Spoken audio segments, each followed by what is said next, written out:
they get into that industry and they focus only on that industry. They focus only on the competitors in that industry. And pretty soon you're going down a very narrow tunnel, very narrow hallway. And so what as a leader, I always try to be poly-industry, look across multiple industries. And, that's where real innovation happens. I think, one of the things that I always look at is Steve Jobs was fired pretty much halfway through his career. He was head of Apple, and they came in and they fired him, and he ended up going to work in the entertainment industry. And so he then was the head of Pixar and learned about Hollywood and how to make a film and all those elements. And when he came back to technology, when he came back to Apple, he didn't come as a technology person, he came as an entertainment person. And so if you look at the top 5 consumer products of all time, 3 of the top 5 are owned by Apple. And why is Mm. that? Because he was looking from a poly industry perspective. He wasn't looking, when I started working at HP, and this, I was on the enterprise side initially, and then I moved to the consumer segment. They were so fixated on Dell, and so they only looked at Dell. What is Dell doing? Dell's doing direct, Dell's online, Dell's doing this, That's Dell's doing common. that. Yeah, it's a very common, but you're not gonna get a leadership position from doing that. And Yeah, you're you know, always following. they're always following. And so we came up with this idea. We worked with Goodby Silverstein, one of the top ad agencies in the world, and they came back with this campaign.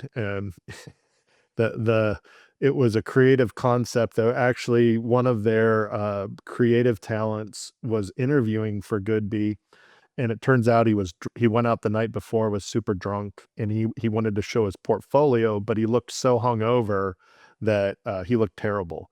And so he said, "Hey, shoot me from the neck down, and I'll go through my portfolio." So he sends this video over to Goodby, and they get this thing, and they're like, "This is brilliant. We need to use this creative treatment in a ad campaign."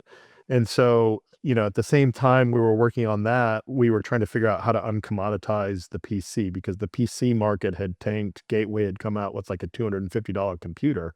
So all the computers were kind of low price, and they said this is the end of the computing industry. And Yeah. this was before Apple's resurgence, and 1,000, 2,000, $3,000 consumer notebooks.